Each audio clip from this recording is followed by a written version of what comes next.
Hi, this is Kelly Finnerty from Startpage, the global privacy technology company, and you're listening to Firewalls Don't Stop Dragons.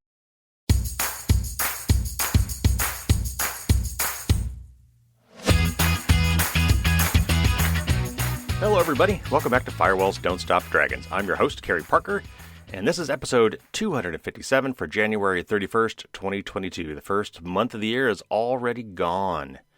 And today we've got another interview for you, a privacy interview to bookend the Data Privacy Week, which just ended last week. And today we're going to be talking with Kelly Finnerty from Startpage. And if you're not familiar with Startpage, it is a privacy-preserving search engine. And behind the scenes, it actually uses Google, but then it takes away all the Google tracking crap. So anyway, we're going to dig into that today, and we'll explain how all of that works. One quick news update. If you have not already done so, be sure to update your Apple devices. This includes your iPhones, your iPads, and any Macintosh computers you own. There's some important security updates that just got put out for bugs that were being actively exploited in the wild. So you definitely want to get those updates done ASAP. And again, if you want to be notified of that kind of thing on a more timely basis, since this happens every Monday and that timing doesn't always work out, just like this one, you'll want to follow me on one of my social media feeds like Twitter or Facebook or Mastodon. So, final reminder, tomorrow is the last day to submit your listener survey form. And I do this once a year in January, and it is really, really important. I take it very seriously, and I desperately want to know what you like and maybe you would like to change about the podcast. I've already gotten some great suggestions. I'm already implementing some of those suggestions. And to incentivize you to do this, if you weren't already interested enough, I'm going to be giving away some fun prizes. So I'll tell you a little bit more about that after the interview. Also, I don't think I mentioned this last week, but every year around this time with Data Privacy Day, now Data Privacy Week, I update my privacy checklist, a long list of things you can do to improve your privacy. That's a blog article on my website, firewallsdon'tstopdragons.com. With that every year is a kind of an introductory article. So if you go to that website, it's probably the top article there now, and that will point you to my checklist. And of course, there's links to both of those in the show notes. All right, so let me set up the interview here with Kelly. We had a great time talking about some very interesting stuff. I will apologize up front. There were some kind of audio issues. There's a little bit of, it's not really noise or static, but you'll understand when you hear it. Potentially some sort of a bandwidth issue. I'm not sure what was going on there. So it's not horrible, but it's noticeable, so I apologize. I couldn't make that any cleaner. There are some things I can do in post-processing to remove some of that stuff, but I can't get it all. So one quick definition, a term we throw out really quickly. You might not even catch it, but we talk about something called A/B tests. And this is something that's very popular today on the internet, especially with really large companies with lots of users, because the marketing guys could basically fine-tune their stuff based on testing. And an A/B test is, okay, I'm going to give half the audience this ad. I'm going to give the other half of the audience this other ad. Or I'm going to give half the audience a blue button and half the audience a red button. And I want to know which one of those things gets the best reaction or whatever I'm looking for. And if you do that a lot, turns out you can highly, highly optimize your website for whatever it is you're trying to do. And in their case, it's to get you to stay on the website longer and click more ads. So when we talk about A/B tests, that's what we're referring to. So let's not waste any more time. Let's get to our interview with Kelly Finnerty.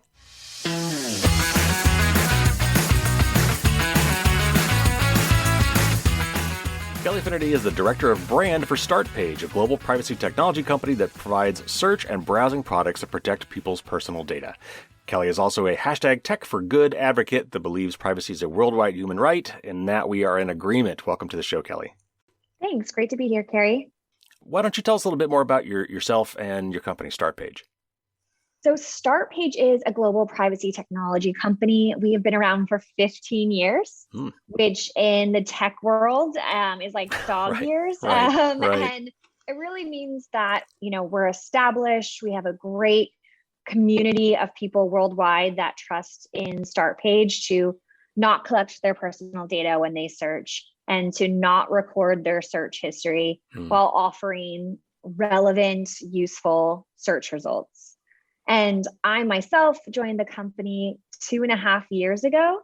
I'm based in the United States. So I'm one of the global members representing from the US. And it's been a really, really fun time getting to know this team of people who just care about privacy, care about our users. Recommending privacy products is is really tricky, and it's something I get asked to do a lot in my position, and I'm sure you do too.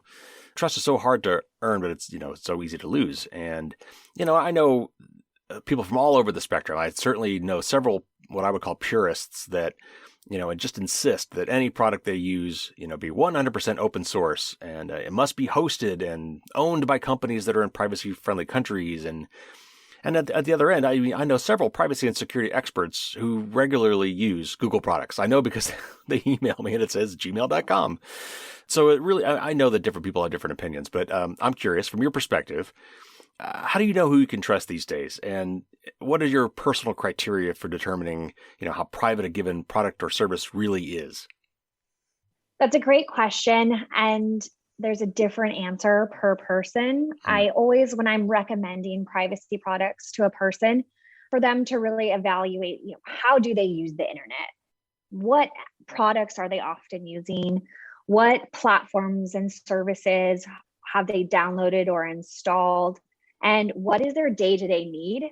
From there, they can really figure out, okay, what do I need in terms of protection? What do I need in terms of just connectability, connection? And then go from there. And that next step is evaluating the privacy policy, which I'm saying in quotation marks, which really is a company's data collection and usage policy. So understanding what data is being collected while you're using a certain product. And then also, very importantly, how is that data being either securely stored by that service, and or are they sharing it with third parties? Are they selling it to third parties? Really understanding who is seeing that personal data of yours. And then from there, you can start to map out what are the right products for you or not. And then, when it comes to your other part of that question, that was, how do you ensure trust for individuals? There's a lot of ways to do it. Open source is one way, but it doesn't guarantee privacy. It really doesn't. Open source. It also, if privacy is ever going to be mainstream, it also has to be able to be profitable for the innovators, for the creators to want to innovate and develop products that are just as convenient as paid for products or, ad products. So there has to be that balance there. The best and most appropriate kind of point of view I can give you is from Startpage. And this is how we make sure that people feel like they can trust us. Yeah. And that's transparency. So we are the only private search engine who has ever published their data flow.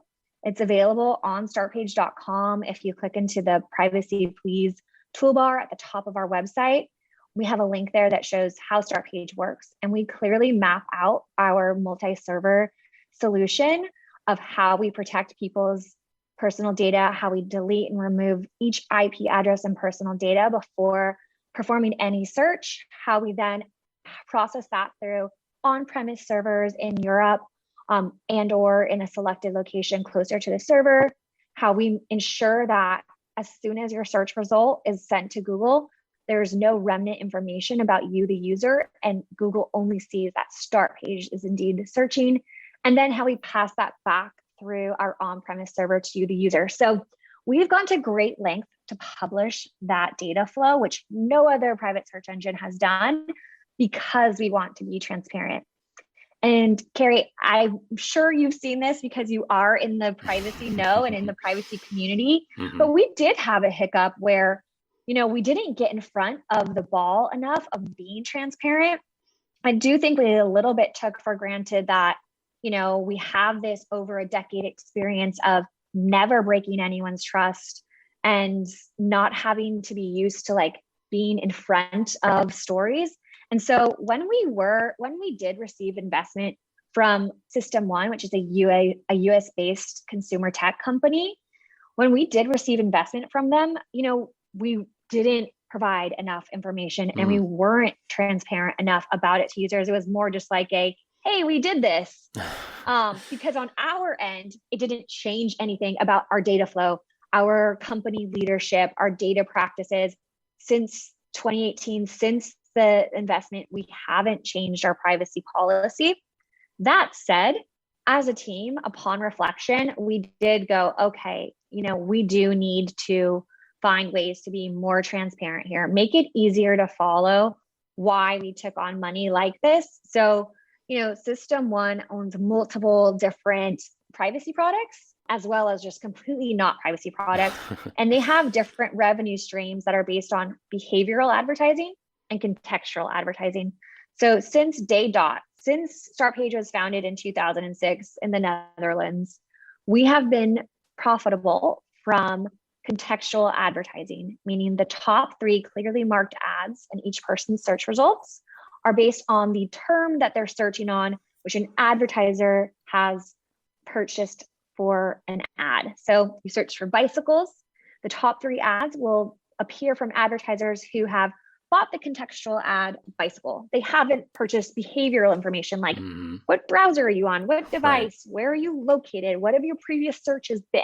And so for us, nothing has changed about our company or product, but receiving that investment, becoming a System One company, that is something that we want people to feel comfortable to ask information about. We want people to feel comfortable about that, because if we're going to grow, we're going to need investment, but we want it to feel good for our users too.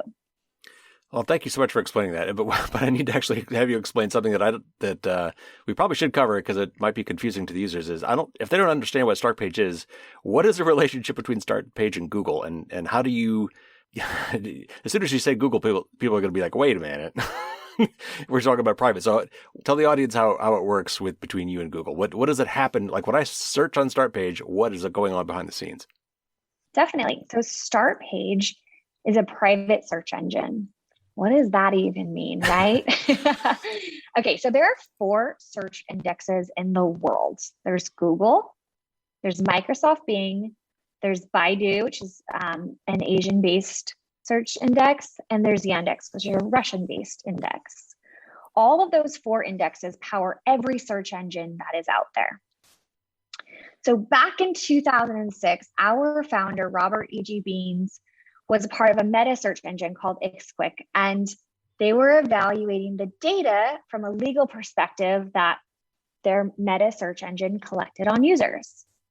And they could see that down to a person's IP address, they could see someone searching about health issues, financial issues, family issues, highly personal information about people was being tied down to one singular IP address. And from a legal and an ethical perspective, Robert felt that this was wrong.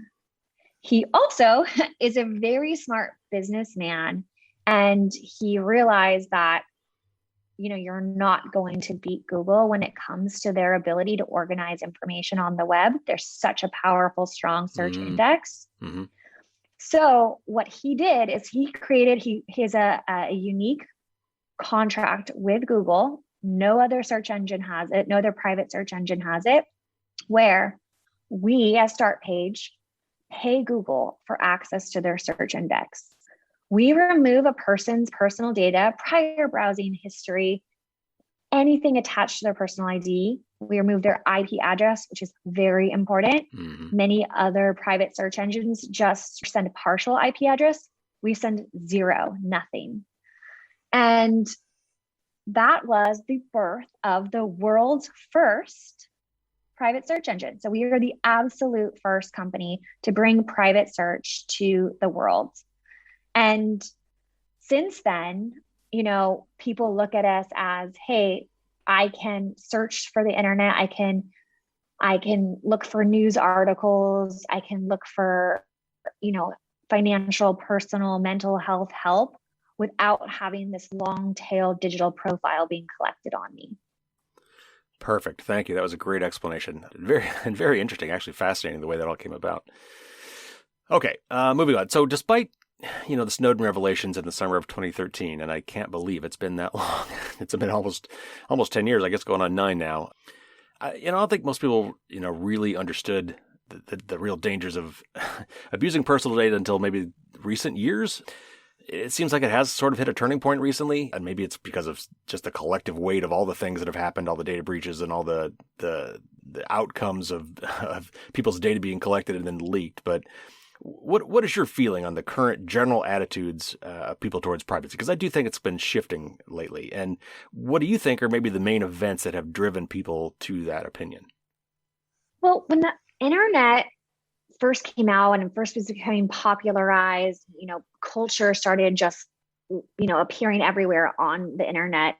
It's fun. And I mean, it still is fun, right? And so we were just like opt into everything, without really thinking about the implications of that and what was happening behind the scenes. And the same thing happened with, I think, developers and creators of a lot of these products. I don't know that, engineers really set out to create this nefarious system of spying on people. Yeah. It didn't really happen that way. It just happened because, man, like, look how fun this is. Look how useful this is. Like, can you believe this is happening? That I have this amount of information and intelligence at my fingertips. So, I don't really look down on anyone who has just leaned into the internet hard without really considering the implications. But then, then it started to become your entire life was online and everything was connected. And that when we started to lose that separation of our physical lives and it was completely blending with our digital lives, our bank accounts are on there. People are doing sessions with their therapists, streaming online, there really is no end to where your real or beginning or end of where your physical and digital lives end. And so that is where, problems started to appear. And then we see spikes in usage and conversation spikes on social media around Startpage and privacy every time there's a big event on the world stage. So Cambridge Analytica, people saw real world evidence that you could use digital targeting for election tampering. That woke people up. When the expose documentary on Netflix came out called Social Dilemma. And, they were able to have actors simulate scenarios, but as silly as some of the things were, real life examples are what wake people up to what's happening behind their screen. And then the other part, Carrie, is the mental health issues that are really becoming realities are waking people up. So it came out that Facebook and presentations to advertisers were aware that Instagram, Facebook were messing with disturbing teenagers' sense of self and making them feel inferior or having anxiety. The fact that the platform knew that and then also offered advertising opportunities around it. I think these real world examples are being shown to the average person who doesn't work in tech or privacy. And they're realizing that, okay, the convenience does not outweigh the benefit on this one. How do I take some control back? Yeah. And I wrestle with this myself. And because I know that, short of regulation, these companies are public companies and they've got some sort of capitalistic fiduciary responsibility to make as much money as possible. And I think you're right. Over time, Google didn't start off. In fact, they used to have "Don't be evil" or whatever was in their credo, right? And then they dropped it.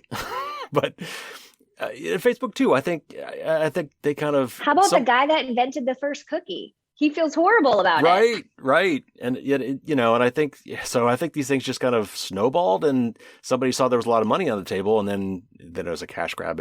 But I don't see that, with modern capitalism that there's short of regulation. I don't see there's any other way to curb this. Would you agree with that or what do you think? Yeah, it's a great question that everyone is talking about. Who's accountable for this? If we say that the government's accountable, there's no way that the government can move at a pace to keep up with technology. It hasn't been proven successful. And at the speed of innovation, I don't foresee it being something that we can solely depend on the government to manage. Is more legislation needed? Yes. Are more fines and someone upholding the legislation needed? 100%. But that can't be our only solution. Then you look to companies and you say, okay, well, these are the laws. It's up to you to uphold ethical standards and create products. Well, we've also known from a historical experience that many companies are going to choose profit over morals. And so we can't solely leave it to companies. I'm not saying all, by the way. I'm just saying that there's a lot of bad actors out there who are always going to choose profits over their morals. Yeah. Unfortunately and fortunately, it does come down to the person. We have to be the person who is most looking out for our personal data. We have to be the people who are considering what we're allowing into our worlds. When you have that Amazon Alexa in your house, what are you allowing into your world? When you buy a certain product for your child, what are the digital implications and the tracking implications that you are then inviting into your child's life? Yeah. Oh, yeah. Well, and I think one place I think that a lot of people, because for a lot of people, regulation's a four-letter word, and then they immediately get turned off as soon as you drop that word. But I think where maybe there could be some at least initial compromise found is with, and you mentioned it yourself, with transparency and awareness. And I agree that certainly government has a hard time regulating technology. It moves much faster than at least in the United States anyway. It moves much faster than our legislators can keep up. But it seems to me, though, that the good first step would be to at least require that they be completely open about what they're doing, and provably so. Like they should be able to know what data they're collecting, where it's going, and I should, as a user, be able to do that too, or at least so I can compare one product to another, and make a choice based on that. Because otherwise, the invisible hand of the market argument doesn't work. If, as a consumer, I can't properly compare the privacy benefits and pros and cons of product A versus product B. Would you agree with that? Absolutely agree. And if you take a look at our privacy policy, it's so straightforward and simple. But when you look at privacy policies of companies coming out today, it's pages on pages. There's no way, even myself included, is going to ever go through all of that information. And it's done on purpose. It's done that you don't want to. Right.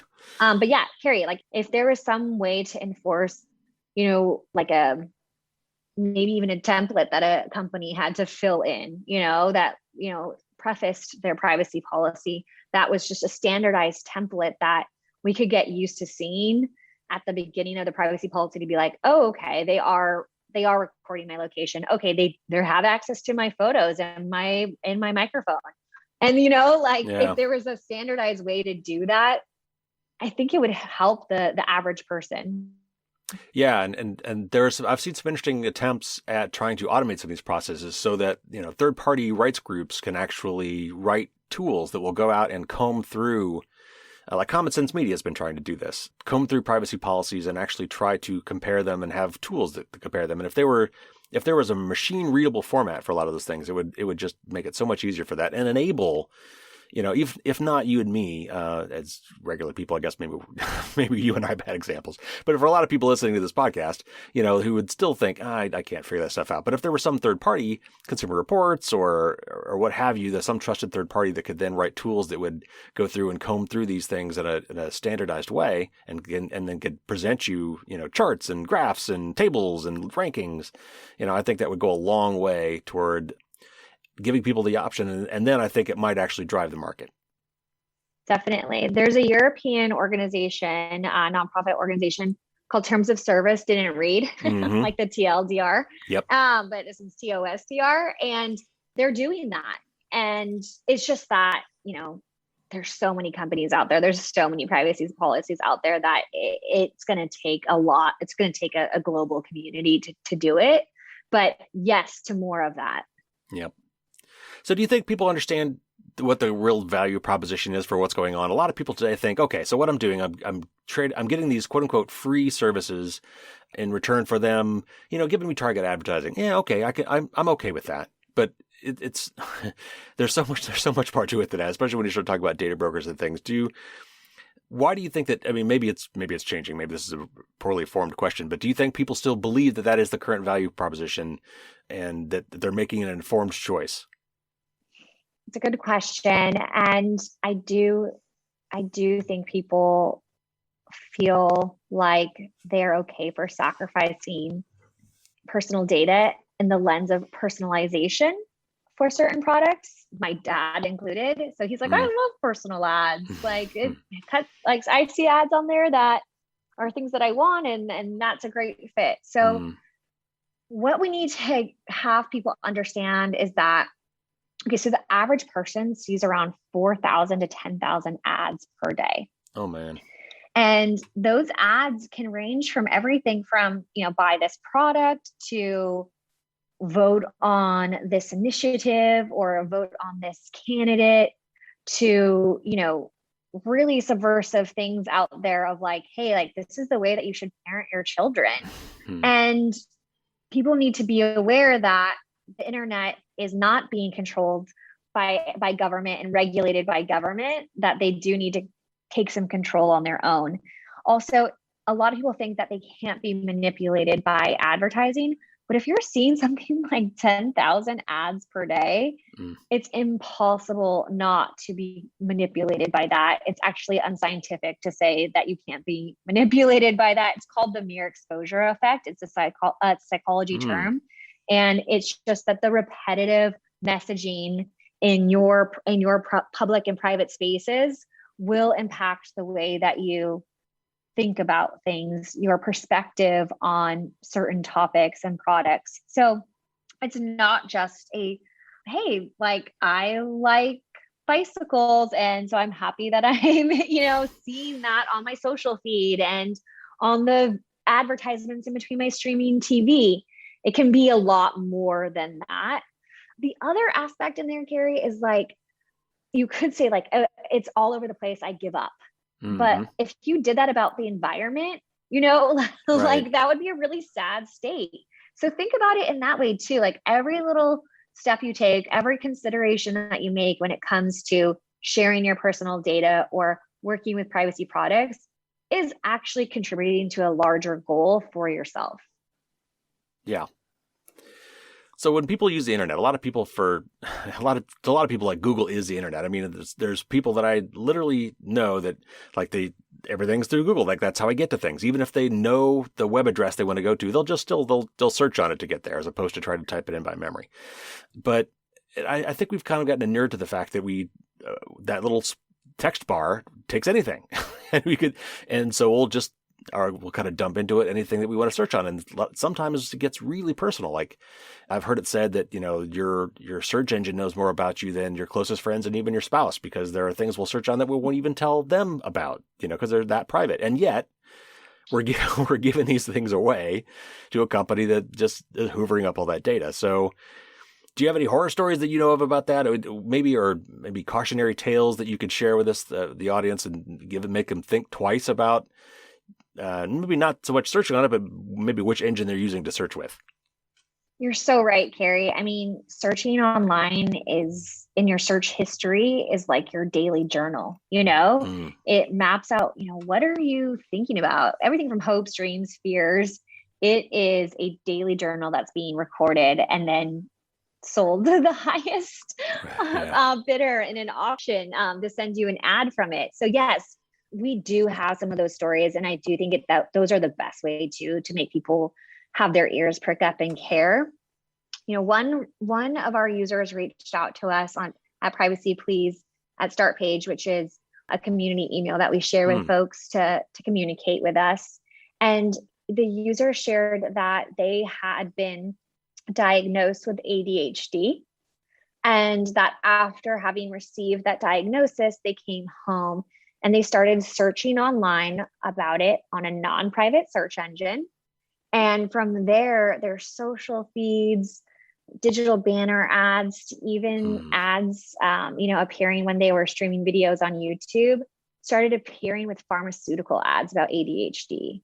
And this person also wasn't at the point of having to take medication. They just wanted to learn more about the diagnosis, learn more about how people deal with it in their lives. And now their entire digital ecosystem was full of ads pushing medications. And it felt really intrusive for them. And it also just felt very mentally overwhelming and inescapable. We've also heard about similar issues with somebody researching anorexia and how that turned into a spiral of then getting weight loss ads for, either dangerous fad diets or, stupid like products that aren't what they say they are, like a gummy bear that's going to help you lose weight, Yeah. And so, people are out there preying on this information. So that's from just actual Startpage users sharing and telling us why they started using Startpage. But in the news, there's another one where a journalist writes about how she was pregnant. And, so for the 9 months, she's on her search engine, going through all the different stages of her pregnancy, researching about how to become a mother and what that's going to entail. And then at birth, she had a stillborn baby, which is horribly tragic. And for months to come following that tragic event in her life, her social media, email, digital was all on track of, okay, this was a pregnant woman. She should have had the baby now, and just filling her world with memories of something that was her worst moment in life. And so that's another example of how, you are kind of put into this categorized track by big tech, and it can feel inescapable. Wow. Oh, that's horrid. It really is. And it's like, the tough part too, Carrie, is, digital tracking is this black box, and you don't really pay attention that it's happening to you until you have one of these horrible examples. And sometimes you're not even aware enough to know that it's happening to you, you know? So it's a tough situation. And I think the number one thing that I can do working at Startpage is just help with that awareness and help have these conversations. So that's why, I'm so impressed by the work that you do to help share these important stories too. Well, thank you. Yeah, we are all trying to do our part. That is for sure. The other thing that always gets me with people when I talk to people, when I tell them I'm a privacy person, we get to talking, is they say they had this super, super creepy experience along the lines of some of the things you're talking about. But what strikes me about these conversations is what they'll do is they'll swear, like, I didn't type this in anywhere. I didn't talk about it in an email. All I did was talk about it. Something overheard me, and then started showing me ads based on something I just said or was just talking about with somebody else in front of my Alexa, maybe, or maybe, I don't know. But maybe this is just United States culture, but we're so into our conspiracy theories. But, people seem to like, they'll believe that. They'll believe that something in their house some rogue device was recording them, but then they kind of dismiss all the other ways that they're giving away their data all the time, and a much more mundane things, probably ways they don't realize, which is probably really what's happening there, is they've got digital exhaust. They're leaving breadcrumbs everywhere they go. And some AI somewhere put it together that, basically guessed at something they might have talked about. So I'm just curious, because you must get these questions from people too. What do you tell people when they say, some device was actually overhearing me? And then on the flip side, just because you're not paranoid doesn't mean they're not out to get you. What are some of the more sneaky ways that we are being tracked that people might not realize that are real? I don't think paranoia is bad. I really don't. In fact, we at Startpage, we absolutely invite it, and we want our users to be questioning everything. So when we get a question from a user or, interest in more in understanding, we welcome it all the time. Harry, the reality is some of the stuff we don't know. And behind all of these algorithms and tech are real people. So Facebook originally did not disclose that they did a A/B test on whether they could get people more interested in the election with certain Facebook posts that they were putting out as a platform on there. Like, they did not disclose to the government, to the public, that they were going to be doing these psychological tests on their users. That didn't come out till well after the study was done. And so, we don't know what anyone at the company is disclosing or not disclosing. Same with Amazon's Alexa. They did have in there that for some use cases to improve the product, as the value to the user, that they had actual human beings listening to these conversations to make sure that the product was indeed responding correctly to questions, requests that people were having. So real people were listening. So, we're doing our daily work at home. And if you have one of those devices in your house, you do have to say, I'm okay with a human being being able to tap into that and listen to that. Or I'm okay with that being recorded and potentially used in the court of law, and know that that is a possibility. I think it was Yahoo, remind me if I'm wrong, I think it was Yahoo Mail where an employee at the company was hacking into people's emails and pulling out sensitive photos, personal photos from email accounts. I don't remember that. This was rectified. This was rectified, but behind all of this technology are people, and people can do bad things. Yeah. And even the algorithms. I mean, people think a lot of times people think, well, it's a computer making these decisions. Computers don't have biases. Well, but the people that wrote the code and the people that created the algorithms and a lot of the data that you feed into those algorithms all have biases. So exactly. Yeah. So at some point, clever marketing techniques can become, as you've kind of said, outright manipulation. When there's highly paid and well-trained teams of marketers and engineers basically using human nature against us, it really doesn't seem like a fair fight. And yet, again, in modern capitalist society, we tend to put the onus on the consumer to see through that. Caveat emptor. And we've talked about that today, or you feel that a lot of times the onus is on the person, you and I, to be aware of these things. But certainly there must be some line to be drawn here, some balance to be struck. How do we create some fair rules for this game without quote unquote stifling innovation? Oh my goodness, Carrie, if you have the answer to that, I'm sending you to Washington, D.C. today. Right. Yeah, it's a tough question. That's why I'm asking you. Over to me. I mean, listen, Startpage is a private search engine. So, for 15 years, we've solely focused on private search and how to offer the very best solution to ensure that if the individual has some way to take back some of the information being recorded of them online, and since search is such a daily practice and tool, we can be of service in that, right? So we're a technical product that said, we're going to make that our niche, and we are going to ensure that every search that you do is now completely your own and private. It can't be used in the court of law. It can't be used to build an algorithm about you. And you can rest assured that you're doing your part, at least when it comes to search, to keep yourself private. Now, this week, in fact, today was the big launch date. Yes, tell us all about that.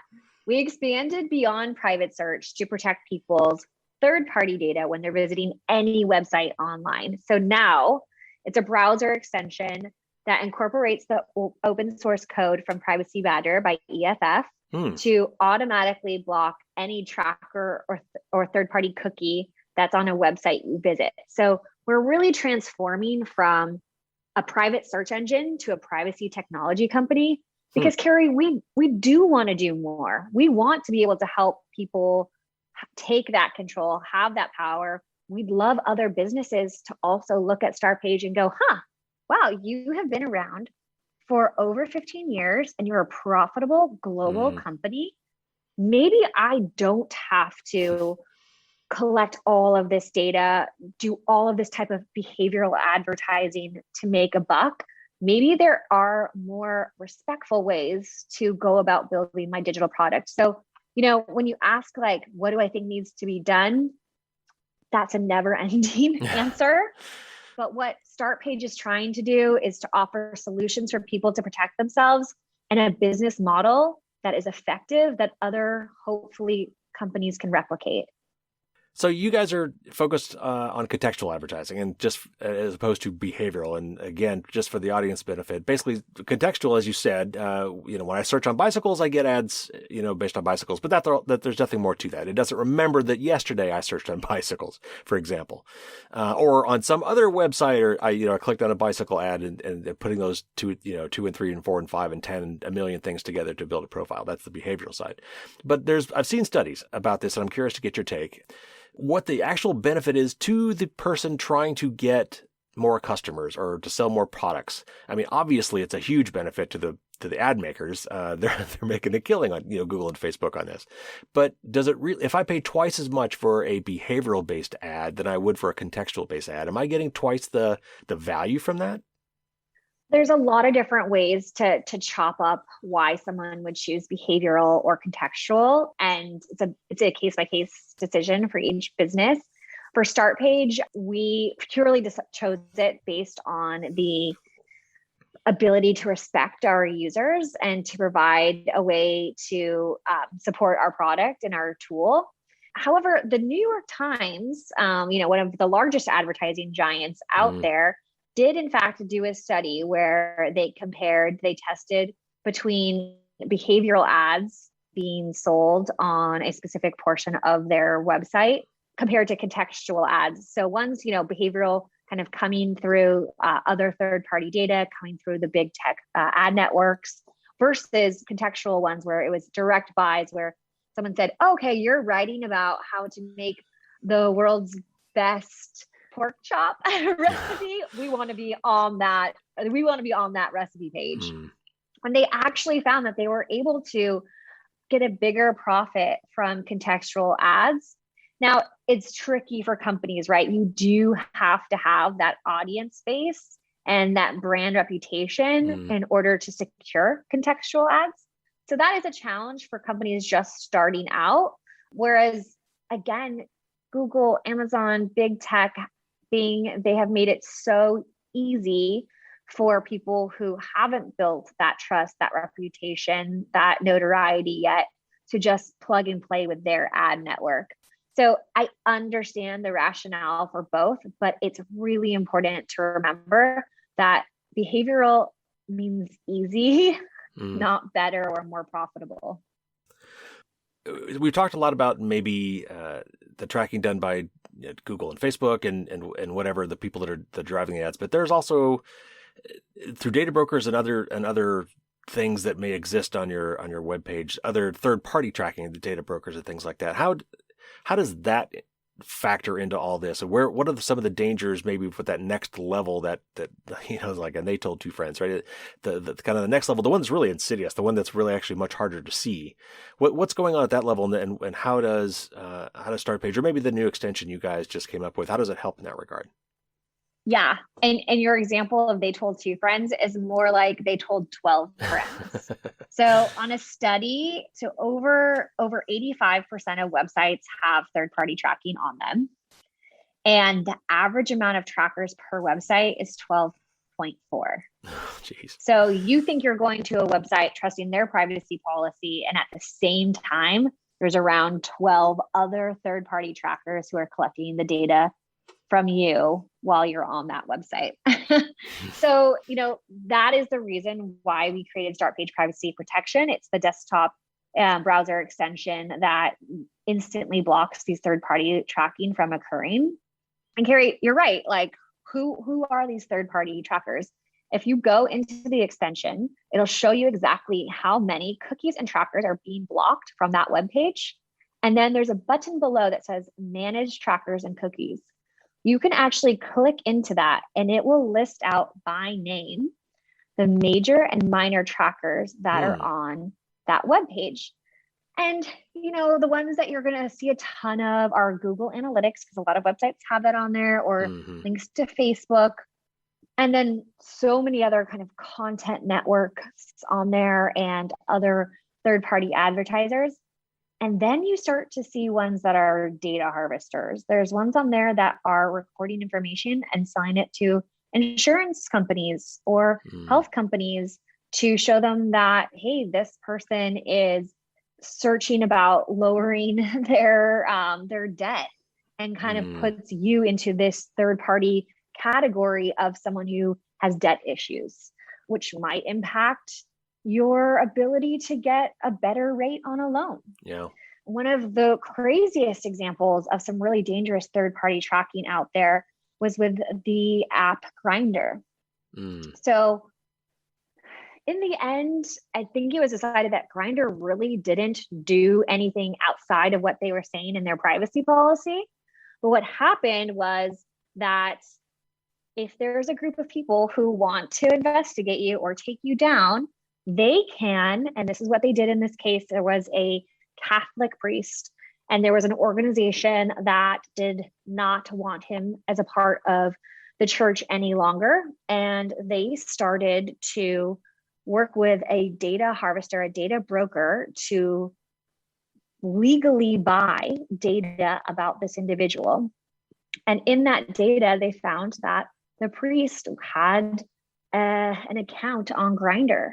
And it did not give personal information that he was on there. But what they could do was they could map out his IP address locations, his mobile IP address locations, to gay bars in the area, and then map that and prove it out. And they put it forward to the church. The priest actually lost his job.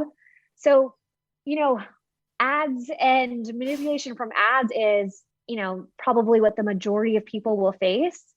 But the reality is the data that you're putting out there can get in the hands of wrong people, or can get in the hands of people who want to do something bad to you and can use it against you.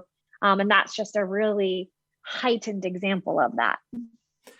Yeah, examples like that really bring it home. And I know that, it might seem like it's rare or whatever, but it doesn't matter that it's rare. It's still so impactful that these are the kind of things we're enabling by having all this data flowing around.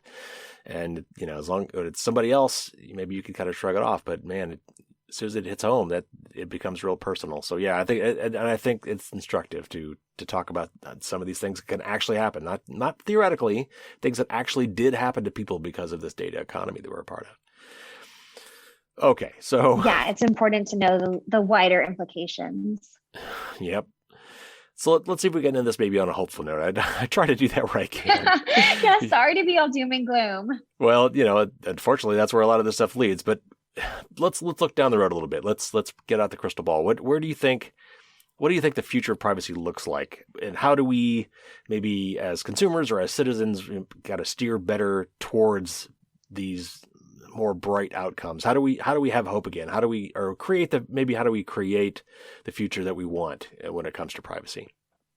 Well, just so you know, I work in this space day in, day out, and I have so much hope for it. And it's really just about more conversations, more awareness with people.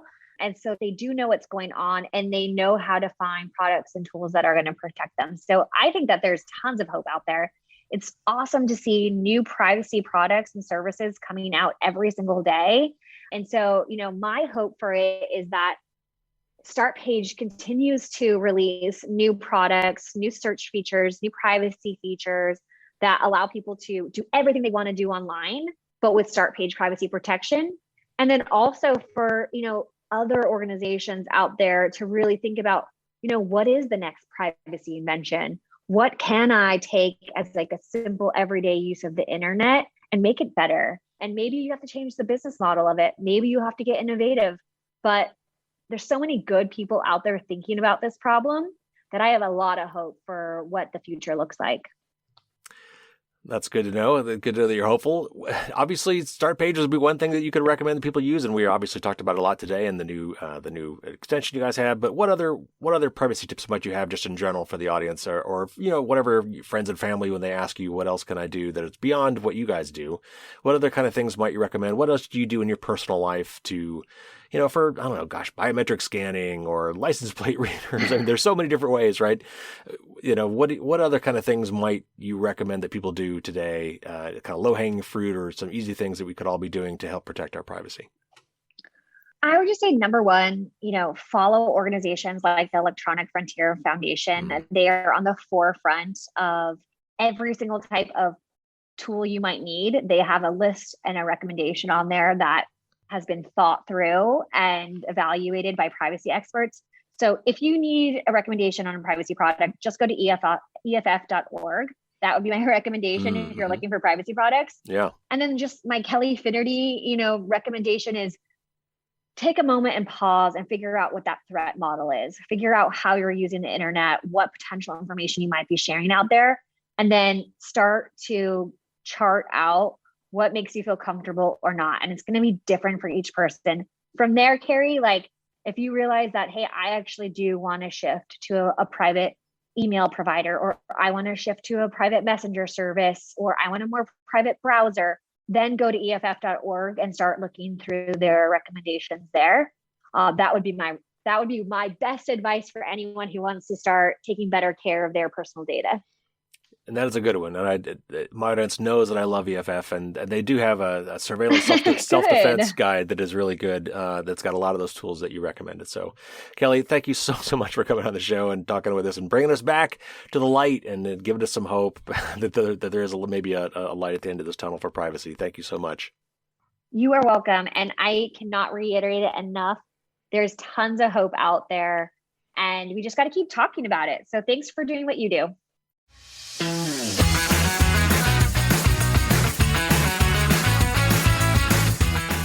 So thanks again to Kelly for coming on the show and for leaving us on a hopeful note. And honestly, it is hopeful. I mean, it's easy to get jaded when you've been looking at this for so many years and seeing how we've struggled with this. But again, as I kind of mentioned in the article on my blog about this, I think 2022 could be a year of major change, positive change when it comes to privacy. And I know we talked a lot about Startpage there, but even I think Kelly would tell you that the real purpose that we're all in this business is to try to get people to improve their privacy. There are other ones you can look at too. Startpage is good. I certainly would recommend you give that a shot and see what you think. I, of course, have talked about DuckDuckGo for a while. There's another interesting one called U.com that's kind of new. There are several, actually, which is a good thing. There's actually competition in the space of privacy-respecting web search tools. But all of them are so much better for you than Google. Yes, Google does give you some settings you can tweak to try to preserve your privacy. Yes, you can try to clear your data every so often, but I wouldn't trust any of that, to be honest. And that's just the Google part, right? I mean, who knows how much information is flowing to data brokers and other people as well. So if you have not done so already, I highly recommend that you try to find yourself a better privacy-respecting search engine. And a whole bunch of tools, which is why I made my privacy checklist. So be sure you check that out. Again, if you just go to firewallsdon'tstopdragons.com, you'll probably see a lead article there, or the top article now, which will be about Data Privacy Week. And in there, we'll have a link to the checklist, and of course in the show notes. So again, last call. This is the last call for my 2022 listener survey. It's a series of questions about things you do and don't like about the show, and some other aspects of the show that I'd like to get some feedback on. And there's places for you to just kind of tell me whatever you want to tell me. And to incentivize you to do so, I'm giving away some prizes. 5 winners in total. 4 winners will get a free PDF downloadable copy of my book. And the grand prize winner will get a signed hard copy of my book, which is paperback. They don't do hardback books at A-Press. But it's a physical book that you can hold in your hand. And I'm also going to give away a truly hardback version of Privacy is Power by Carissa Veliz, fantastic book, and one of my highly coveted security-enhancing challenge coins. So you don't have to enter if you don't want to, which means it's completely anonymous if you don't. But if you want to enter, be sure you give me an email address where I can contact you if you're a winner. And obviously, if you're the grand prize winner, I'm going to have a shipping address.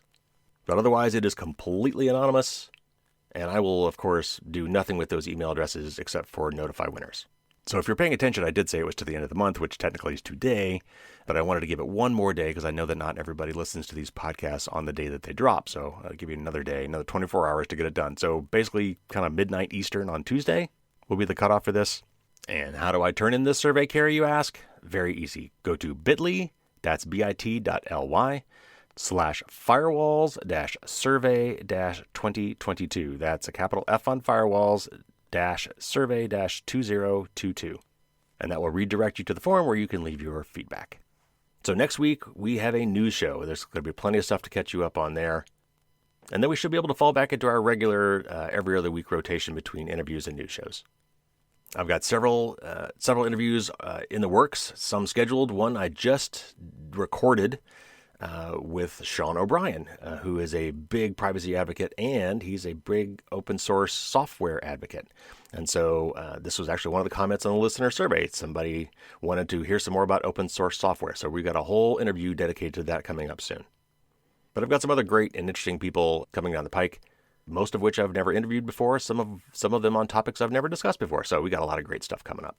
So if you want to make sure you don't miss any of that stuff, be sure to subscribe to the podcast. That way it'll automatically show up on your device as soon as it's available. All right, everybody, that's going to do it. Take care, stay safe out there, and until next time, as always, don't get caught with your drawbridge down.